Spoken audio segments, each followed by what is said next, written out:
पतीच्या विम्याचे पैसे मिळावेत आणि उसने घेतलेले पैसे मागण्यासाठी घरी येणाऱ्या लोकांचा वैताग सहन होईना म्हणून शिरढोण येथील 40 वर्षीय वनिता, तिचा मुलगा तेजस पाटील वय 26 व त्याचा मित्र भीमराव गणपतराव हुलवान यांनी बाबूराव दत्तात्रय पाटील वय 54 याचा खून केल्याची धक्कादायक घटना समोर आली आहे।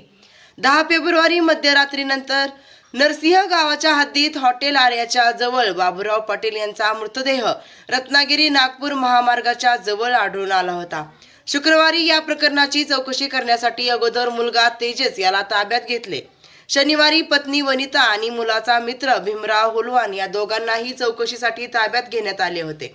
प्रकरणाची कसून चौकशी केली असता तिघांनी मिळून बाबूराव पाटील नरसिंह गावाच्या आर्या हॉटेलच्या जवळील रस्त्याच्या दुभाजकावर डोके आपटून खून केल्याचे कबूल केले।